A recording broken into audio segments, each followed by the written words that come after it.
صباح الفل، ازيكم عاملين ايه؟ النهارده بقى نبدأ في تفريزات رمضان. واول حاجة هنعملها الطماطم. هنجيب كمية من الطماطم، نقطعها زي ما انتم شايفين كده ونحطها في حلة وعليها نص كوباية مية او كوباية مية، ونحطها على البوتاجاز. و... ويا ريت بقى لو عندنا بنجر، او يا ريت نشتري بنجر لان الصراحة مهمة قوي. آه، كام واحدة كده نقشرهم ونقطعهم ونحطهم مع الطماطم. أولا بيدوا لون حلو جدا للطماطم، بيدعموا اللون بتاعها جدا.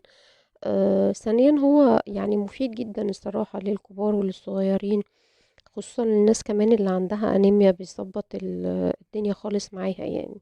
أنا دايما الصراحة متعودة بحطه على طول مع الطماطم بتاعتي. أو زي ما انتوا شايفين كده هي خدت غلوتين، وبعد كده انا بسيبها تهدى شويه وبعد كده بضربها بالهاند بلندر.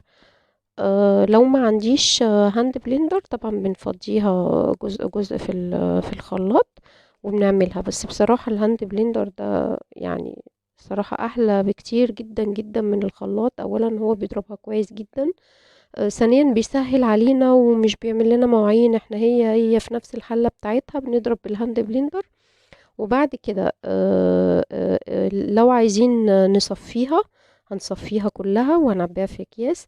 عايزين نصفي جزء وجزء تاني نعبيه زي ما هو كده، لان في بعض الاكلات بتحتاج ان احنا نعملها من غير نعمل طماطم من غير ما نصفيها. فكل واحد على حسب اختياره، على حسب هو عارف هو عايز ايه. وبعد كده هنجيب اكياس من بتاعة التلاجة، وهنعبيها فيها، بس طبعا لما تبرد شوية. آه، طبعا احنا عارفين كل واحدة عارفة الأكلة بتاعتها بتاخد كمية من الطماطم قد ايه يعني. فبنعمل او بنعمل اكياس في المتوسط، ولو احتاجنا مثلا كمية زيادة بنطلع، بدل ما نطلع كيس واحد لا هنطلع كيسين. الطريقة دي الصراحة سهلة جدا وجميلة جدا، والطماطم في نفس الوقت بتبقى خدت غلوة، ما بتبقاش نية يعني.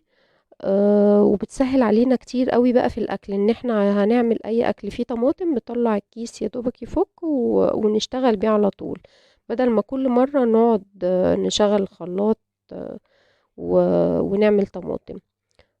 زي ما انتوا شايفين كده انا عبيتها في الاكياس بالكمية اللي انا بحتاجها. يا ريت تعملوها كده وتقولوا لي.